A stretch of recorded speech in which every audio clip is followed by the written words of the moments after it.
बिस्मिल्लाहिर्रहमानिर्रहीम। मैं आपका शुक्रगुजार हूँ। आप छुट्टी के दिन भी सब दोस्त तशरीफ़ लाए हैं। ये हमारा जो फ्लड मॉनिटरिंग सेल बनाया हमने सेक्रेटेरिएट में, उस पे आज मैंने विज़िट की है ताकि एक अपडेट ले सकूं।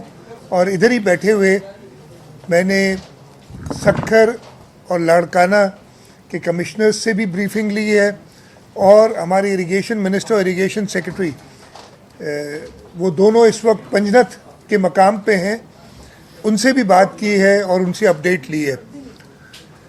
पोजीशन ये है कि इस वक्त जब हम बात कर रहे हैं, जो 3 बजे के गेजेस हैं, 3 बजे के जो फ्लोज हैं, उसमें जो हमारी पंजनत बराज है उसमें तकरीबन 5,98,900 समथिंग, समझे तकरीबन 6 लाख क्यूसिक पानी आया हुआ है। 3 बजे मेरी जाब खान शोरो साहब से बात हुई, वो वहाँ बैठे हैं इस वक्त, वो ब्रीफिंग ले रहे थे। उन्हें मुझे कहा ब्रीफिंग लेने के बाद दोबारा आपको बताऊंगा कि क्या पोजीशन है, लेकिन उनकी एक्सपेक्टेशन थी या उनको जो कहा जा रहा था उधर कि ये 7 लाख तक जा सकता है फ्लो अगले 24 घंटे में और पीक होगा। उन्होंने मुझे ये भी बताया कि 22 मील ऊपर कोई उनका गेज है पंजनत से अपस्ट्रीम, उस पर रिडक्शन आई है। तो ये भी एक अच्छी बात है कि वो रिडक्शन उधर आई है। थोड़ी सी तशवीश मुझे थी इसलिए कि जो पंजनत के गेजेस हमें मिल रहे थे वो बड़े इराटिक थे। आज से 1-1.5 दिन पहले जब मैंने देखे थे गेजेस तो वो 3,60,000 क्यूसिक के करीब था और वो घट के 2,06,000 क्यूसिक हो गया। तो हम समझे कि ये रिडक्शन में आ गया, क्योंकि उसके बाद फिर राइज हुआ है पंजनत और इस वक्त जैसे मैंने बताया कि तकरीबन 6 लाख क्यूसिक है। इसके साथ जो रिंग सेल में भी है, हर एक गांव हमने मैप किया हुआ है और जो लाल डॉट्स आपको नज़र आ रहे हैं इस पर, ये हम ऑलरेडी इवैक्यूएट कर चुके हैं। लोग खुद से भी निकले बहुत सारे, उनको पता है हमसे ज़्यादा, आप मुझसे ज़्यादा जो उधर लोग रहते हैं उन्हें पता होता है कि जी हम कब डूबेंगे, लेकिन हुकूमत ने ज़रूर उनको इन्फॉर्म करना होता है। तो उन्होंने खुद से निकले। फिर जो ऑरेंज डॉट्स देख रहे हैं, अब ये हमारा दूसरा टारगेट है कि इनको हमने निकालना है और इवैक्यूएट करना है अगले 48 घंटे के अंदर अंदर। अगेन इसमें मुझे एक और चीज़ भी मैं आपको बता दूं, जैसे मैंने बताया लोग अपने घरों को छोड़ना, उनको आप सबको पता है अच्छा नहीं लगता। वो करते क्या है कि जो उनके घर जिस लेवल पे बने होते हैं वो पिछला फ्लड देखते हैं और फिर उससे ऊपर बनाते हैं कुछ, ताकि उन्हें निकल जाना ना पड़े। वो तो हमारे ये जो सारे डॉट्स हैं, हम हो सकता है सारे लोगों को नहीं निकाल सके, लेकिन हमारी कोशिश यही है। कमिश्नर साहिबान ने आज सुबह से, बिकॉज ये अपडेट आने के बाद जो ऐलानात होते हैं वो कर दिए हैं, उनके लिए सारी सहूलियात कर दी। अगर आप इसको देखेंगे तो इसमें हमारे पास हर जो हमारा रिलीफ कैंप है वो जियो टैग्ड है। हर हेल्थ फैसिलिटी जो हम टेम्प्रेरी बंदों पे कायम कर रहे हैं वो जियो टैग्ड है। लाइफ स्टॉक के लिए जो फैसिलिटी हम दे रहे हैं ताकि उनकी टीके वगैरह लग सके, वो जो है सारी जियो टैग्ड है। रिलीफ आइटम्स जो रिक्वायर्ड होंगे, हमारे जो वेयर हाउसेज है, सक्खर में वेयर हाउस है हमारा बड़ा, उधर तक पहुंच चुके हैं जो उस एरिया में चाहिए होंगे, और अगर जैसे ही ज़रूरत होगी वो इमीडिएटली हम मोबिलाइज कर सकते हैं और उधर पहुंचा सकते हैं। बोट्स वगैरह का इंतज़ाम है। तो जो प्रिपरेशन हो सकती है वो सारी प्रिपरेशन हमने की हुई है। इंशाअल्लाह ताला जो कोशिश हर एक कर रहा है और ख़ुद लोग कर रहे हैं, अल्लाह ताला ज़रूर उस कोशिश का सिला देंगे और रहम फरमाएंगे, ताकि हम खैर खैरियत से ये जो रेला है तकरीबन 8 लाख क्यूसिक का, अब हम समझ रहे हैं कि मेरे ख्याल मैक्सिमम उतना ही होगा, उसको हम गुजार सकें। एक ज़रूर चीज़ होती है बारिश बीच में, मैंने उस पर डिटेल ब्रीफिंग ली है। ये जो गुड्डू बराज से ऊपर कोस्टल ओमान रेंज आपने सुना होगा, इस वक्त जो हमें प्रेडिक्शन दी गई है, दो अगेन बड़ी वेरिड प्रेडिक्शन होती हैं। कभी हमें कहते हैं जी स्कैटर्ड शावर्स, थंडर स्टॉर्म्स, एक लफाजी एक हो जाती है। लेकिन इस वक्त DGPDA में बैठे हुए हैं, उन्होंने जो सैटेलाइट से और जो अपनी एनालिसिस की है, वहाँ पे मेजर कोई बरसात नहीं है। बरसात है सुबह सिंध में है, थरपारकर ज़िले में, ठट्टा ज़िले में, बदीन, हैदराबाद, दादू, जामशुरो, इन इलाकों में और कराची तक भी वो बारिश कल शाम को जो आएगी, लेकिन उसके लिए हमारी अलग तैयारी है। इंशाल्लाह उसको भी हम लोगों के साथ रहेंगे और उनकी मदद करते रहेंगे और कोशिश ये होगी कि जो भी थोड़ी बहुत फ्लडिंग हो उसको जल्द से जल्द इवैक्यूएट कराया जाए। जैसे मैंने बताया कि सारे डिपार्टमेंट्स, हमारे डिस्ट्रिक्ट एडमिनिस्ट्रेशन, हमारे मिनिस्टर्स इस वक्त मुकेश चावला साहब गुड्डू बराज से सक्कर बराज तक राइट बैंक पे, मोहम्मद बख्श खान महर साहब गुड्डू से सक्कर तक लेफ़्ट बैंक पे, नासिर शाह साहब सक्खर से कोठड़ी तक लेफ़्ट बैंक, जाम इकराम धारी जो सक्खर से कोठड़ी तक राइट बैंक और फिर डाउनवर्ड सिजावल लेफ़्ट बैंक पे मोहम्मद अली मलकानी कोठड़ी डाउन स्ट्रीम और राइट बैंक पे रियाज शाह शिराजी, सब अपने अपनी जगहों पे मौजूद हैं। हमारे सूबाई असम्बली के मेंबरान जिनसे दरख्वास्त की थी वो भी मोस्टली अपने लोगों के साथ अपने इलाकों में मौजूद हैं।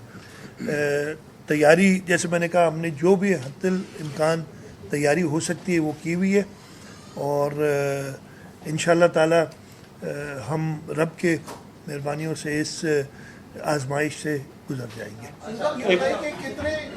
कितने लोग हैं जिनको अब तक आपने रिलीफ कैंप में पहुंचाया और इस वक्त आप कितना तवक्को कर रहे हैं? जैसे पहले ये 16 लाख या 21 लाख तक फिगर थी, तो अब इस सारी सूरत हाल के बाद तो लगता है कि तकरीबन तकरीबन 3.5 lakh, 3,42,000 if I remember correctly, हाँ 324 नंबर ये डिस्प्लेस होंगे, जिनमें से 1,28,000 से ज़्यादा निकल चुके हैं। रिलीफ कैंप्स में ये नहीं आए और मैंने अभी भी पता किया है और मैंने फिर कमिश्नर से कहा है कि ज़रा बंदों पे चेक करें। देखिए, लोग रिलीफ कैंप्स पे बाद में आते हैं, वो कोशिशें करते हैं, इनके रिश्तेदार वगैरह होते हैं उधर जाके, और उनको ये कच्चे के लोगों को पता है ये कितने दिन चलेगी सैलाब जो होगा, कितने दिन बाद, और वो जल्द से जल्द चाहते हैं अपने घरों को वापस जाएँ। दूसरा बैठते हैं बंद पे, बंदों पे लेफ़्ट बैंक पे जो मुझे बताया गया है कुछ माल मवेशी बंद के साथ बांधे हैं लोगों ने और उधर उनकी चौकीदारी कर रहे हैं। राइट बैंक के कश्मीर साइड पे मैंने कमिश्नर साहब से कहा था कि दोबारा देख लें कि क्या पोजीशन है, वो क्लियर नहीं थे। रिलीफ कैंप्स हमने कायम किए हुए हैं, उनमें अभी कोई ख़ास पॉपुलेशन नहीं आई है। दो जाने दो। जो तीन बड़े हमारे पास सैलाब आए, 10 का, 11 का और 22 का, दो बारिशों की वजह से था और कुछ जो 10 का था उसको अगर कोई सलेमान बारिश नहीं होती तो पानी हमारा गुजर सकता था। तो इस वक्त बारिशें और खासतौर क्योंकि लेफ्ट बैंक जो है 22 में और 10 में 11 में बड़ा मुतासर हुआ था, तो बात इनके आपको कोई दरिया के हवाले से तो आपने ब्रीफ किया, इन एरियाज में क्या इक़दाम लिए हैं? वो नहीं, आप दो भूल गए। 10 और 11 के बाद 2020 भी आई थी और 2022 भी आई थी, और 2022 वाला जो मानसून फ्लड था ना, वो पिछले सारे फ्लड से ज़्यादा था। और मैंने तो ये 10 का भी देखा है, 11-12 का भी देखा है, आप सब ने देखा है, आप लोग सब इतनी पुरानी बात नहीं है, और 20 और 22 का भी देखा है। उनकी तैयारी हमने फॉर एग्जांपल लेफ़्ट बैंक पे हमने अब ये मेरा ख्याल नहीं है कि हमको इतना इस वक्त कोई एक्सपेक्ट कर रहे हैं कि इतनी ज़्यादा बारिश होगी, लेकिन हमने वो जो है उसके लिए अपग्रेडेशन सिस्टम्स की है। लेफ़्ट बैंक में मैं खुद गया था, जो डोरो पुरान से हमने पानी आगे LBOD का निकालने के लिए इंटरवेंशंस किए हैं, उससे हमें उम्मीद है कि हमें फ़ायदा होगा। एक मिनट देख लूँ इसलिए कि कोई ख़ास नहीं, वो हमने किया हुआ है। राइट बैंक पे मंशूर के हमने गेट्स बढ़ाए हैं ताकि हम पानी जल्दी इवैक्यूएट कर सकें। वहाँ पे ब्रिजेस 2 बन रही हैं, इसलिए वो हमारा काम नहीं था, NHA का काम था, लेकिन वो भी हम कर रहे हैं, ब्रिजेस को एक्सपेंड कर रहे हैं मेन इंडस हाईवे पे, ताकि पानी हम निकाल सकें। तो ये इंटरवेंशंस और भी छोटे छोटे होंगे, ऑब्वियसली मुझे सब इस वक्त याद नहीं होंगी, वो हम कर रहे हैं। इस वक्त मेन कंसर्न जो पिछला बड़ा फ्लड था 2010 का था, उसके बाद 2015 में 7.5 लाख क्यूसेक के करीब पानी हमने बड़ी अल्हम्दुलिल्लाह खैर असलूबी से गुजारा था। इस साल भी तकरीबन 5.5 लाख क्यूसेक हम 24 अगस्त को गुड्डू बराज से गुजार चुके, जिसके इफेक्ट्स आ रहे थे। और किसी ने, मुझे वैसे हैरत होती थी, मैंने एक वो TV चैनल कभी कभी देखता हूँ, मतलब इस वक्त मसला पंजाब में बहुत ज़्यादा हुआ है, आप सबको पता है, तो वो TV चैनल मेरे ख्याल आदत से मजबूर ये सब बता के, और फिर उन्होंने कहा सेमन के 40 गांव जो है ना वो कट गए वो कच्चे के गाँव ऑब्वियसली कट जाएंगे, अभी से नहीं कटे, वो 24 अगस्त का जो पानी है तो तब से कटे, लेकिन वो ज़रूर बताना है। तो वो अच्छी बात होती है, आप लोग out of sight out of mind जैसी बात होती है, नज़रों में तो मैं हूँ, तो भले वो आप बताएं बातें तो। लेकिन इस वक्त जो कंसर्न है ना हमारा वो यही कि गुड्डू बरात में आज से 2 दिन बाद जो पीक आएगी उसको हम खैर व खैरियत से क्रॉस करा के और समंदर तक पहुँचे। एक संजय साहब शादाब, जब भी इस किस्म की सैलाबी सूरत मुल्क में पैदा होती है तो कुछ मौसमी मेंढक निकल के आते हैं और फिर बातें की जाती हैं डैम वगैरह की। आप क्या समझते हैं सैलाबी सूरत हल क्या है? मैं ये पहले भी बता चुका हूँ, मैंने इसका सवाल का जवाब दिया है, ओपनली दिया है। मैं किसी कंट्रोवर्सी में इस वक्त नहीं पढ़ना चाहूँगा, इसलिए कि और मैंने एक एग्ज़ाम्पल दिया था। मई के महीने में भारत ने जब मुल्क पे हमला किया, हर पॉलिटिकल पार्टी का अपना अपना होती है, एजेंडा होता है या अपनी अपनी आइडियोलॉजी होती है। सहाफ़ी भी, हर चैनल की अपनी अपनी एक सोच होती है, आइडियोलॉजी होती है। इस तरीके से हर प्रोफेशन या हर शोबे से ताल्लुक़ रखने वाले की अपनी आपस में होती है। लेकिन मई में क्या देखा हमने कि पूरी कौम इकट्ठी हुई और हमने उसका बड़ी अच्छी तरीके से हिंदुस्तान को, भारत को मज़ा चखाया उसकी जारियत का। अब भी मैं ये सबसे कहूँगा कि कंट्रोवर्सीज़ में मेरे पास बड़ी दलाइल हैं, वो छोड़े उन दलाइल को मैं देता रहा हूँ। और वो अभी तक ये बात नहीं तो नहीं है ना, 1960 से बात हो रही है, आज कौन सा साल हो गया, 60 साल हो गए इस चीज़ को, 60 साल से ये बात चल रही है। और मेरा ख्याल है जो लोग खराबी करना चाहते हैं अगले 60 साल भी चलाते रहेंगे। हम तो नहीं होंगे 60 साल बाद, आप भी, मेरा ख्याल है कोई भी शायद इस कमरे में जो बैठा हो, अल्लाह ताला सबको लंबी उम्र दे, लेकिन हमारे जो बच्चे हैं वो भी ये सुनते रहेंगे। तो मैं कोई कंट्रोवर्शियल बात नहीं करना चाहता। इस वक्त मैं चाहता हूँ कि हम सब मुत्तहिद होके, खैबर पख्तूनख्वा में बहुत नुकसान हुआ था, सब ने देखा। पंजाब में इस वक्त जो सूरत हाल है उस पर हम सब अफसरदा हैं। गिलगित बल्तिस्तान में जो हालत है, अभी भी कुछ दिनों पहले मेरे पास आए थे वफाकी वज़ीर एक, और उन्होंने हमें कहा था कि पता नहीं आपने ये साहब, मैंने आपसे कहा था गिलगित बल्तिस्तान की इस जगह के कह रहे थे कि उधर उनको मदद की ज़रूरत है, सिंध से मदद भेजो, और मैंने कहा था अब आगे आपके पास डिटेल वो भेजे। ये सूरत हाल है। इस वक्त हमें एक दूसरे का हाथ बटाना चाहिए, एक दूसरे की दुख में उनके साथ शरीक होना चाहिए, और जो मदद पॉसिबल हो वो करना चाहिए। तो जो इस वक्त कंट्रोवर्सी नई निकालेगा वो कोई मदद इसके लिए कोई अच्छा काम नहीं कर रहा है। तो इसलिए मैं ज़्यादा बोलूँगा नहीं, जब वक्त आएगा तो उसमें बोला जाएगा। शब्बीर शाह साहब, 12 साल जो पेंडिंग केस वो जो तो निकली आया कोने निकतो तांजे वेमो गुमान में निकतो है, कोने निकतो। अच्छा। हाँ, माता के बताई चलिए। अच्छा, माता के सवाल हो गया तो जवाब देता हूँ, अदरवाइज मेरा कोई मूड नहीं था। ओ भाई, एक काम करो, काजी फैज़ ईसा की सरबराही में 7 मेंबर बेंच बैठी थी और उन्होंने 62(1)(f जो है ना सारा मामला, उसके ऊपर एक डिटेल्ड फैसला दे दिया है। अगर उस फैसले के खिलाफ कोई बड़ी बेंच फैसला करती है, अगर तो मैं कहता हूँ इस वक्त बड़े बड़े जो लोग हैं ना, मैं तो छोटा सा आदमी हूँ, बड़े बड़े लोग डिस्क्वालीफाई हो जाएंगे। तो ये बेवकूफ़ी की बात है। हुआ क्या है मैं आपको बताता हूँ, हुआ क्या है। वो मैं नहीं पता कि नहीं आया और फिर आप लोगों की तरफ से बुछाड़ हुई। मैंने कहा पता नहीं क्या हुआ, मैं तो समझा तो ये डेट केस है, ये काला बाग है, लेकिन फिर ठीक है। तो मैं आपको बताता हूँ क्या है। सुप्रीम कोर्ट की जजेस की इवैल्यूएशन होती है और वो देखते हैं कि केसेस किसने कितने निपटाए, क्या हुआ। तो ये केस कॉन्स्टिट्यूशनल बेंच में जाना है, इसलिए कॉन्स्टिट्यूशनल का रिव्यू है। मैं केस जीत चुका हूँ, ट्रिब्यूनल क्या होता है ये, पहले आरओ के उससे, इलेक्शन ट्राइब्यूनल से, हाई कोर्ट से, सुप्रीम कोर्ट से, उसकी रिव्यू में गए हुए। और रिव्यू 2018 का केस है यार, 2025 चल रही है मेरे भाई। तो वो रिव्यू पड़ा हुआ है, उन्होंने किसी ने दी, लेकिन उन्होंने वो केसेस इधर उधर करने ना, तो वो कॉन्स्टिट्यूशनल बेंच में गया तो उन्होंने एक खत लगा दिया। सब एक्साइटेड हो गए सबसे ज़्यादा। तो यार करो, मैं तो चाहता हूँ ये केस जल्दी चले। मैंने तो 1-2 बार दरखास्तें दी है इस केस को जल्दी चलाने के लिए, फिर मेरे वकील ने कहा यार आपको क्या परेशानी है क्यों चलाना चाहते। तो इसलिए, और मैं भी फिर फिर चलेगा तो वकील को पैसे देने पड़ेंगे, और मेरे बस यही मेरी परेशानी है।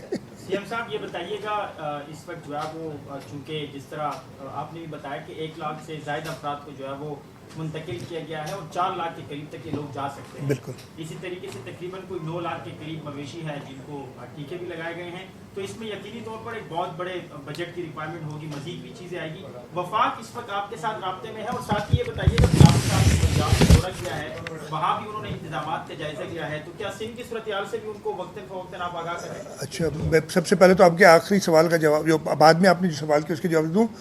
चेयरमैन बिलावल भुट्टो जरदारी साहब और प्रेसिडेंट आसिफ अली जरदारी साहब अगर नहीं तो दिन में 2 से 3 बार मुझसे भी बात करते हैं, इंफॉर्मेशन मिनिस्टर बैठे हैं उनसे भी लेते हैं, हमारे मखदूम साहब बैठे हैं पीडीए में वो देख रहे हैं, हमारे इरिगेशन मिनिस्टर उनसे पूछते रहते हैं। और मेरा ख्याल है कि जब हम उन्हें कहते हैं कि हमने सब संभाला हुआ है, अल्लाह ताला रहम करेंगे, आप फिक्र ना करें, तो हम पे और प्रेशर डालते हैं। तो ये सबसे पहले तो ये मैं आपको बता दूं कि, और कल शाम को या परसों सुबह चेयरमैन साहब का प्रोग्राम है सक्खर आने का, तो वो खुद सक्खर भी आके विज़िट करेंगे। वफाक की जहाँ तक ताल्लुक, फ़ंड्स की जहाँ तक ताल्लुक है, हमें इस वक्त किसी ख़ास मदद की ज़रूरत नहीं है। अल्लाह ताला हमको कुछ, देखें, इन कैटास्ट्रोफीज़ के लिए, इनके लिए हम फंड्स अपने रखते हैं, वो हमारे पास हैं।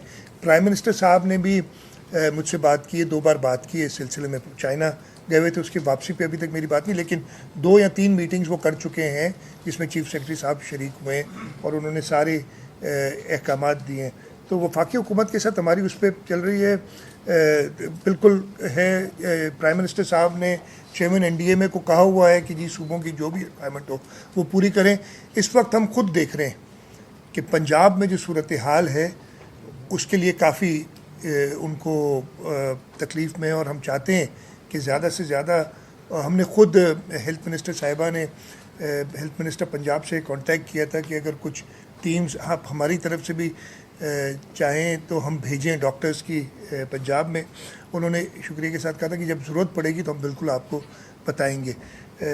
दूसरा, मैं अगर कहेंगे तो नंबर्स बता दूंगा आपको कि हम इन पेशेंट्स को भी ट्रीट कर रहे हैं। हम तकरीबन 40,000 के करीब पेशेंट्स को, हमारे कैंप्स जो लगे हैं 39,576, ये सुबह कल शाम 5 बजे की रिपोर्ट है मेरे पास। इसके साथ साथ तकरीबन 9 लाख मवेशियों को हम वैक्सीनेट कर चुके हैं, 8,78,000 कल शाम 5 बजे तक, तो 9 लाख से ऊपर हो गए होंगे अभी। तो वो काम इसलिए कि ये हमें सारे मवेशी फिर मिल जाते हैं बंद पे, तो फिर उनको वैक्सीनेशन भी हो सकती है, और कैंप्स वगैरह हमने रखे हुए हैं और लोग उस पर आ रहे हैं, तो वो हमने अपनी तैयारी पूरी की हुई है।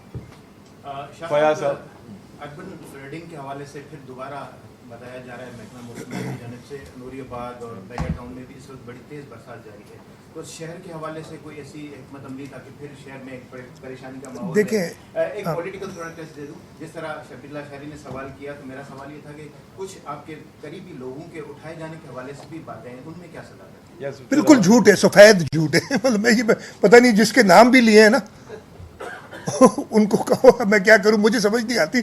मैं नहीं चाहता कि जो लोग अपने घर से बैठ के खबरें बनाते हैं उनको मैं लोगों के सामने कुछ कहूं घर बैठे हुए खबरें जो बनाते हैं, लेकिन कोई ऐसी बात नहीं हुई।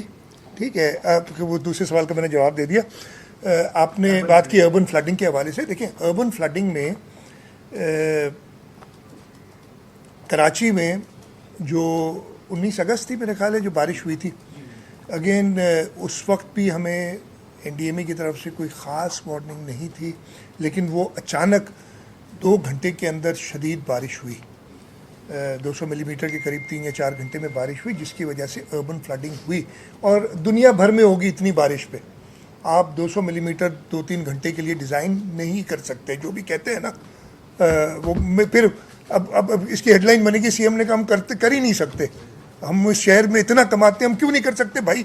न्यूयॉर्क में क्यों नहीं कर लिया उन लोगों ने, वो हमसे ज़्यादा कमाते हैं। तो वो भी इस किस्म की, जबकि वहाँ पे इतनी बारिश होती है, डिस्पाइट दैट वहाँ फ्लडिंग होती है। हमारी कोशिश यही होती है कि जितना जल्दी हम पानी निकाल सके, इवैक्यूएट कर सके, और मेरा ख्याल है कि 19 अगस्त को हम कामयाब हुए थे। कुछ घंटों में और पिछला एक्सपीरियंस मेरा 2020 का था, जब तकरीबन इतनी, इससे कुछ ज़्यादा बारिश हुई थी 2020 में कराची में। उस दिन वो डेट मुझे याद नहीं है, लेकिन हमें 24 से 36 घंटे लगे थे शार फैसल को क्लियर करने में, नर्सरी के मकाम को क्लियर करने में। यहाँ इस वक्त हमें 4-5 घंटे से ज़्यादा नहीं लगे। हाँ, उसके बाद ट्रैफिक जैम, लोगों की गाड़ियाँ फंसी, ये केओस हुआ। अगेन लोगों के साथ हमदर्दी की तकलीफ़ हुई, लेकिन मैंने फिर आपको बताया था, उसमें भी मुझे हुआ था। अगले दिन जब फिर बारिश का हुआ और हमने कहा कि जी लोग घर से ना निकलें और दफातर से ना निकलें, फिर तेज़ बारिश हुई थोड़ी देर के लिए, वो कुछ कम हुई थी, और जैसे ही बारिश ख़त्म हुई, बल्कि अभी बारिश चल रही थी, मैं निकला था चीफ मिनिस्टर हाउस से, हो जी तो घर से ना निकले भाई जब दफातर सॉरी मैं चीफ मिनिस्टर हाउस से निकला तो शार फैसल ट्रैफिक जैम थी उसके ऊपर। तो अगेन हमारा इस वक्त भी मुझे अच्छी तरह याद है, मैं अपनी बताऊंगा। मेरे भी तो कराची के रहने वाले ने, आज से कौन सा साल था ये, 82 या 83, आप लोग अभी शायद पैदा भी नहीं होते कुछ लोग। मैं पढ़ता था और रमज़ान का महीना था, और रात को कोई हम दोस्त साथ मिलके, जैसे वो स्टडी ग्रुप होता है, पढ़ रहे थे, मेरे घर पे ही पढ़ रहे थे। तो जब वो जाने लगे, हम उस ज़माने में मोबाइल फ़ोन वगैरह नहीं होते थे, मेरा एक दोस्त था, वो निकला शहरी से कोई 1-1.5 घंटा पहले, और उसने घर पहुंच के मुझे फ़ोन किया, कहते यार कोई मसला है, इसलिए कि इतना ट्रैफिक है रोडों पे इस वक्त, और लोग। मैंने कहा अच्छा पता नहीं क्या मसला है। तो मेरा एक और दोस्त था, उसको मैंने फ़ोन किया, उसके वालिद नेवी में थे। हाँ, उसने कहा कि ये लोग कह रहे हैं कि तूफ़ान आ रहा है, सुनामी आ रही है। तो एक और दोस्त था मेरा नेवी में, उसको मैंने फ़ोन किया, शहरी का वक्त था, सब उठे हुए थे। तो उसने कहा जी, मेरे उसके सर्विंग एडमिरल थे उस वक्त उसके वालिद, उन्होंने कहा जी सुनामी वार्निंग है और लोग निकल रहे हैं। मैं और मेरे कुछ दोस्त उस सुनामी को देखने दरिया समंदर के किनारे पे पहुंच गए। सुने ना, मैं ये लोग यार, मैं भी तो इधर ही का रहने वाला हूँ ना। अच्छा, और मजे की बात बताऊँ, हम सब ने क्या किया, ये मैं आपको बताता हूँ, ये आज तक हमारी रही हुई ना। हम सब ने क्या किया, अपनी गाड़ियाँ जो थी ना वो उल्टी खड़ी की कि जब सुनामी आएगी तो हम गाड़ी में बैठ के भागेंगे तो इतने अक्लमंद तो हम कराची वाले हैं यार। तो ये मैं आपको बता रहा हूँ, इस वक्त भी जब बारिश होती है, लोग बाहर निकल आते देखने के लिए कि पानी कितना जमा हुआ है, और आप लोग भी ये काम करते हैं। थैंक यू करने दो यार, ये नाराज हो जाएगा। हाँ, सवाल ये कि जब बारिश और दरिया का मामला आया है, तो जो कच्चे में कुछ पुरअमन लोग भी हैं और कुछ बुरे लोग भी कच्चे में रह रहे हैं, जिनमें मेरी मुराद है कच्चे के डकैतों की। तो कच्चे के डकैत जब बाहर आएंगे तो उन्हें आजादी से कार्रवाई की इजाजत होगी या उन्हें फड़ लिया जाए? उनका भी इंतजाम कर रहे हैं। क्या करेंगे? उनका भी इंतजाम वो आपको बताएंगे, ताकि वो तुमको बता दो जाके यार।